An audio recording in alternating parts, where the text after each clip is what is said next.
Evening, ladies and gentlemen. Welcome once again to Africa Sports Consultancy. We love having you. Each and every week we look forward to having you, and we do our best to reach out to people who we know are going to add value to the conversation. And I know you look forward to that as well. And this week is no different.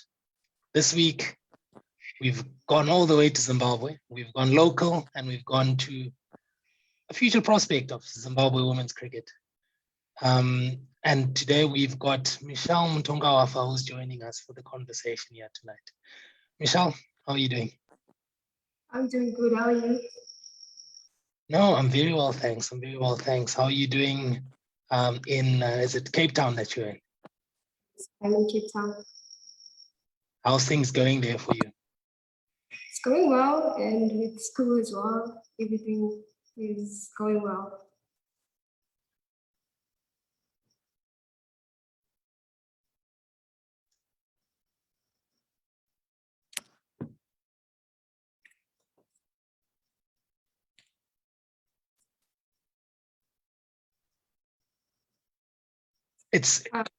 You didn't quite catch that, yeah. So it's weird times at the moment now with COVID and everything that's happened, How have you coped through this period so far?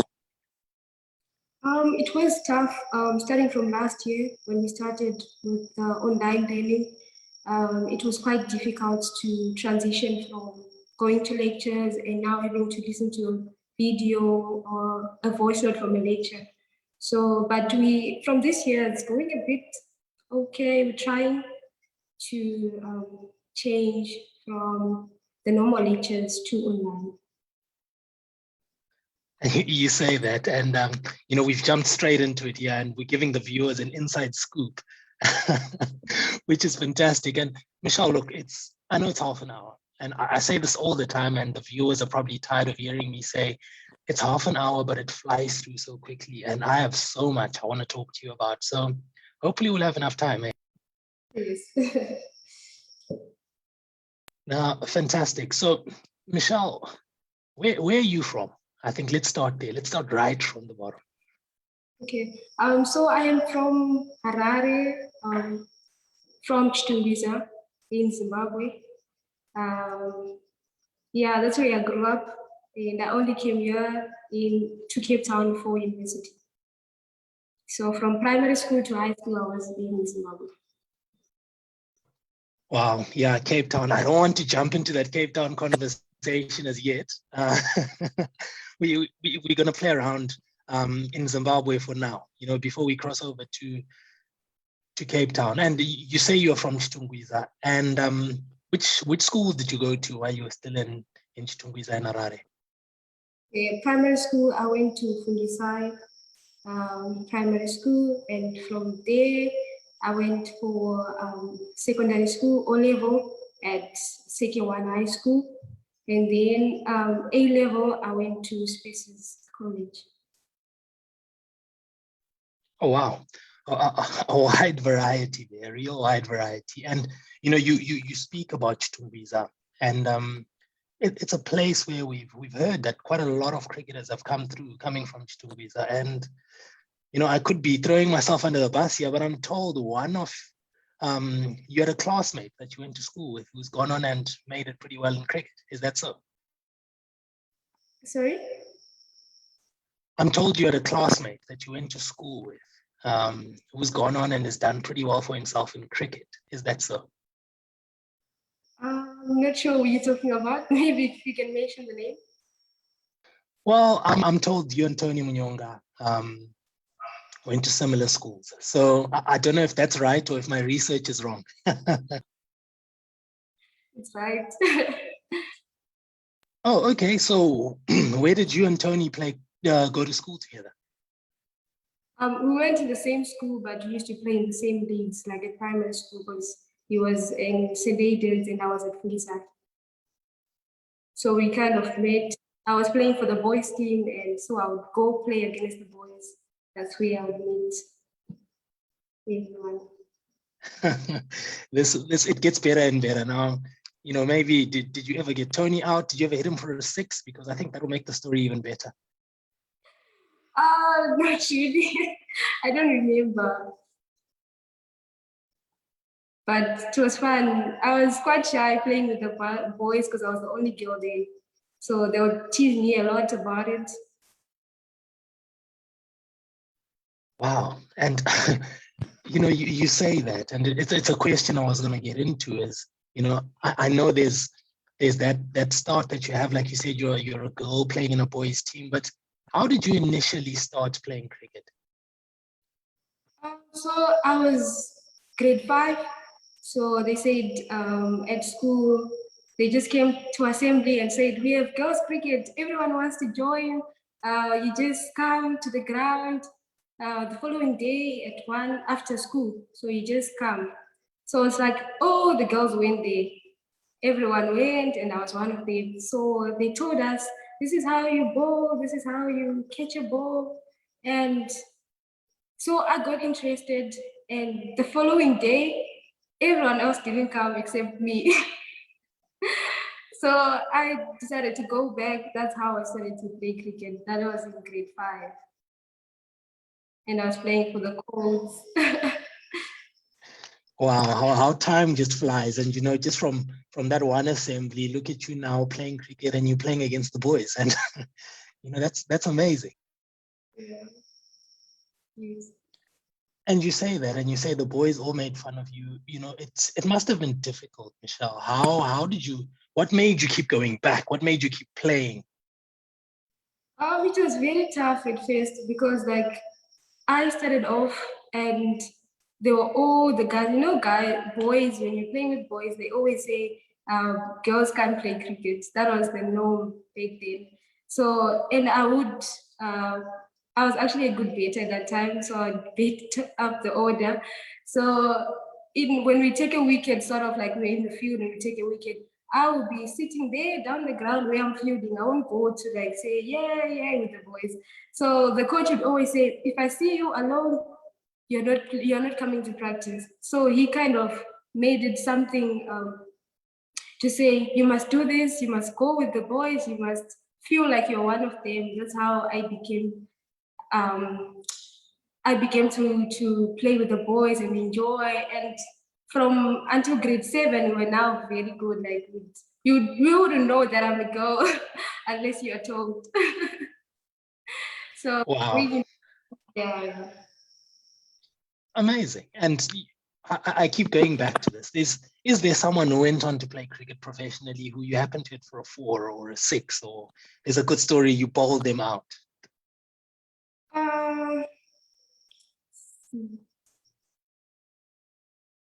I can't think of one right now.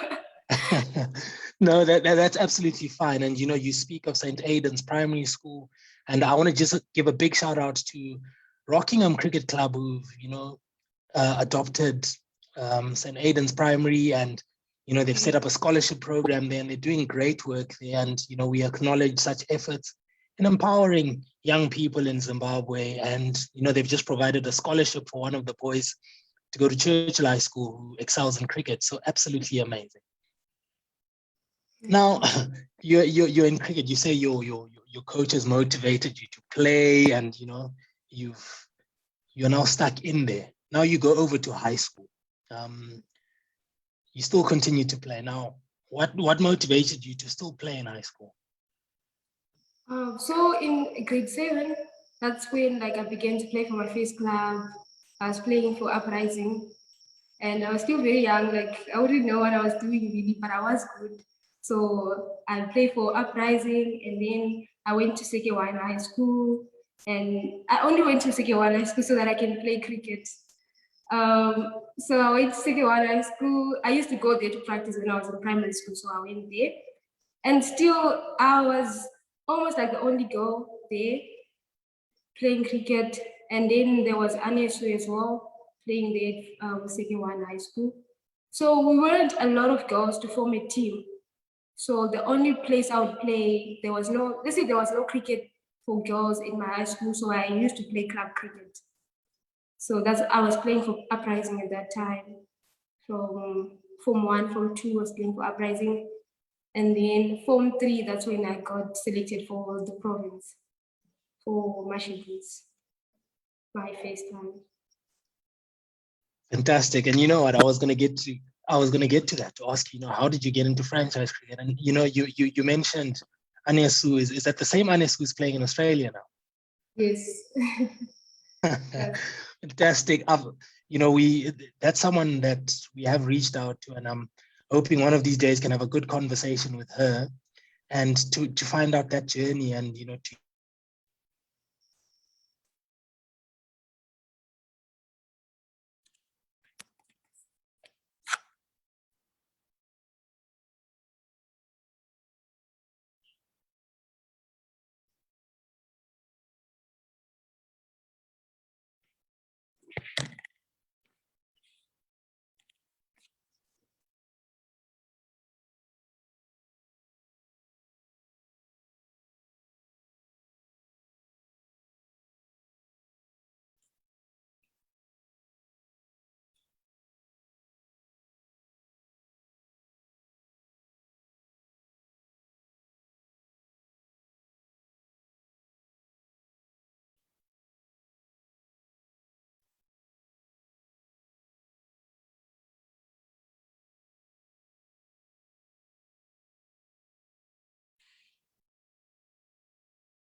Michelle, can you still hear me? Yes, I can hear you. Yeah, sorry. I had massive loss of technology. You know how technology does all these.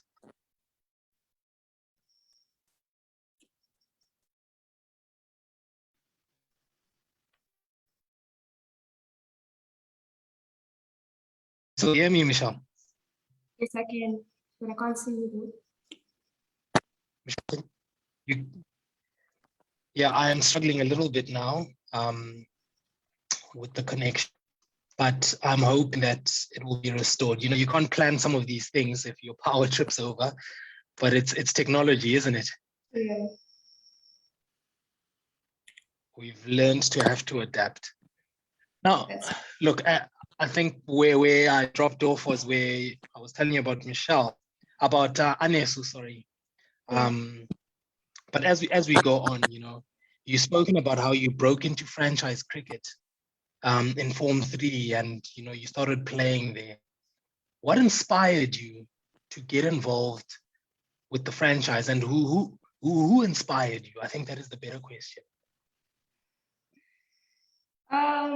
I think for myself, like I was good at a younger age, and I didn't even have goals to say I want to play for province. I didn't even know about national team, so to say, to be honest. So I was just playing cricket and just playing. So whenever we'd go and play, especially for uprising, so they would make us travel to go to Kwekwe. So there was this other tournament they made in Kwekwe. So we went to play against other clubs. That's where they saw me. And then I was asked to come to province when I was 15 years. And you say that, now you've gone in, you're involved with Mash Eagles. And at this point, I know women's cricket is still taking off, and it's not as big as it is now in Zimbabwe, where it's very exciting as things stand now. And I will come back to that. But now you've played a bit of franchise cricket, and then now you find yourself in Cape Town. Now, how has that happened that now you're in Cape Town? Sorry? How have you now found yourself in Cape Town from playing franchise cricket for Eagles in Zimbabwe. Now you are in Cape Town. Can you take us through that journey? So I came to Cape Town after A level.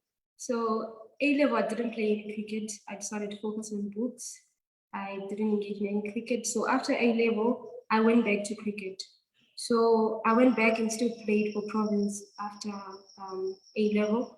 So then I came to Cape Town for university. I had applied to go to university, and then I got a club. That's how I got to UWC.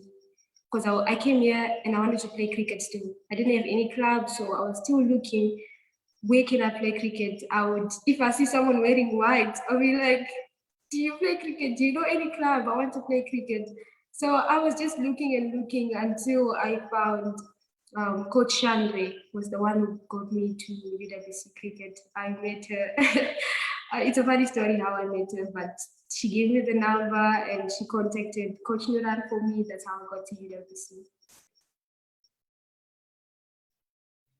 Wow, what a great story. And you going over now and playing cricket in Cape Town. You not only have played cricket, and I hope I've done my research pretty well here, but you've gone on, you are part of UWC cricket, and you're also an academic achiever. Yeah, yes. Now, tell us a bit about that.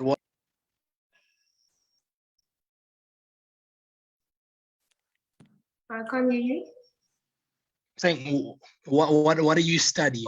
What are you busy studying at the moment? Okay, so I'm studying BCom Law. I'm in my third year for BCom Law. I'm almost done. This is my final year. Yeah, definitely. It sounds like you're nearly done, but you're achieving so much. And we've seen some of your posts on social media and on LinkedIn. Congratulations to you. And, we speak about that. And I don't want to dive too much into your academics, but when we talk cricket and we talk about you playing ladies cricket in Zim and also now playing ladies cricket here in Cape Town at the University of Western Cape, what has been the big difference between cricket in Cape Town and cricket back home in Zimbabwe? I think cricket in Zimbabwe is more intense, so I can say. It's quite different from Cape Town in South Africa. We play, there's quite a bit of freedom here in Cape Town than there is in Zimbabwe. In Zimbabwe, it's more intense and more hard work because the coaches don't play there, so to say. But here, still, the coaches don't play, but you still get time to express yourself, to be free when playing cricket. But it's not a lot of difference. It's all cricket, but yeah, I don't know how to put it, but it's a bit different, but not so different. Yeah, I love how you put it across to say it's a little bit different. And, as we speak now, you recently went back to Zimbabwe. You played in the 2020 tournament. You absolutely bossed it. You took wickets. You part of the Eagles who went on to win that competition. How was that experience? It was fun, but I was very sad because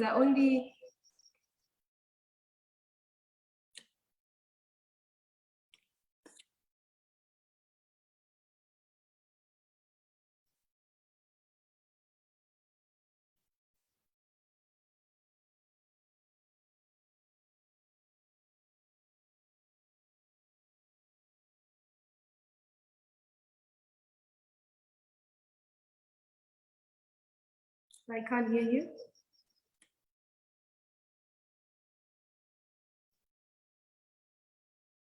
I can't hear you.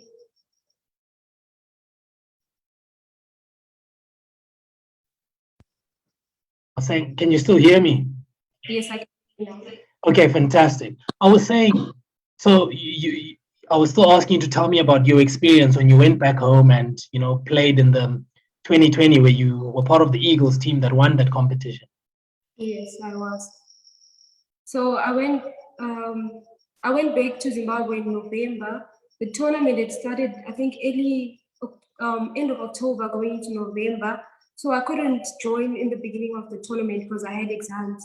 So I only went when there was like 2 or 3 games left.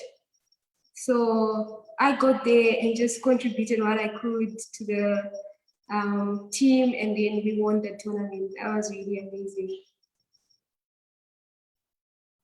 You definitely did more than just contribute. We were all watching, we were all seeing what you were doing back home, and it's amazing to see the effort and the impact that you had. And already in that few games, you were drafted into the national women's side, if I'm not mistaken. Yes, I was.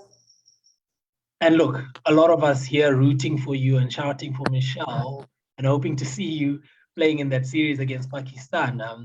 We didn't see you get a game there. What happened there? Unfortunately, I had some complications with COVID. That's how I couldn't play because this COVID. So it was a difficult time for me. I had experience with COVID, so I couldn't play that time. Really, really tough pill to swallow, that one. But ladies and gentlemen, we've had a few technical difficulties today, but needless to say, Michelle's been absolutely brilliant. And I know a lot of you have got so much you want to ask, so much you want to engage with Michelle about. So this is your opportunity. Please post your questions in the chat. I will be sure to see them, pick them up, and ask them to Michelle. Now, Michelle, going back to what you've just said, now obviously you were so excited and hoping to make your debut for the national team. Now you are still busy with your studies in Cape Town. Will we still see you play for Zimbabwe? Yes, I can play, but it's quite difficult to go down at this time because this is my final year and I have to focus in school, and just going there, it requires a lot of effort for me to focus because I'm quite good academically, so I wouldn't want to compromise my final year, but I still want to play. Like if I had to choose right now, I would be there playing. That's how much I love the sport. Like I love it so much, but I still want to finish my studies as well. So God willing, anything can happen. I can go back or I can stay here. That's fantastic to hear. It's with the way the ladies' game has taken off in Zimbabwe currently, it's players like yourself who I'm sure are itching to get back, get involved. Zimbabwe women's getting full status, that must be really, really exciting for you. And we'll be interested to see just how far you can go. Yes. Fantastic. So I'm bouncing around here looking at the questions. So I will pick one up when it comes through. And Michelle, you've spoken about your studies and how, like you said, you're in your last year and quite firmly grounded in your studies. I spoke about your achievements briefly earlier, but I'm sure people at home want to know, what these achievements are that you've managed in the academic space. So I've been doing quite okay, so to say. So I got into the golden key. I got that golden key is when you are one of the top 15% of the whole university, so you get a golden key status. So I got that last year, but one, yeah. And I've got it like sports-based award. I've got merit awards for having A's. And now I've gone to be the secretary for Golden Key. So it's been quite amazing. I'm in the committee now for Golden Key. Wow, Mish. And I can see I'm going through the questions here. I'm seeing Zim Dollar, I'm seeing Mish. You've got lots of people cheering for you. And look, well done for your achievements. And it's no coincidence that last week we had a guy, Francis Mayebe, who also excelled in his law degree. So, it looks like Zimbabweans are, doing the things here in South Africa. Now, Mish, I'm looking in the Zoom chat. I've just picked up a question here and it says, what has been your biggest challenge throughout your cricketing career? think my biggest challenge was this year, when what happened when I went to Zimbabwe and stuff. It was quite tough, to be honest. It was really tough with having to deal with COVID, and you're almost there. So it has always been things like I'm almost there and then something comes up. So it has always been a fight for me to get to the top. But I think those struggles, those failures will bring out the best in me, and I'll be able to be the best in the world, hopefully. Yeah, fantastic. You've got such a bubbly character. I love it. I love it. There's another question that's just come up in the chat here. Andy Finland's just posted here. He's asked, do you prefer batting or bowling? I love betting all day. I'm an all-rounder. I'm good at bowling, but betting, if the coach says, what are we doing today? Betting. So I love betting. Oh, fantastic. And what's your highest score, out of interest? What is your highest score? So far, I only began to be a better recently. I was a bowler all my life. So I think my high score has been like 38 so far for UWC years. Look, I'm sure there's lots more runs to come your way. Seeing how you did when you went down in Zim. Now, Michelle, it would be an absolute crime for me not to ask you this question. As a young girl, who's broken in the space of cricket and also in the academic space, what advice would you have for other young girls who are sitting there and watching this?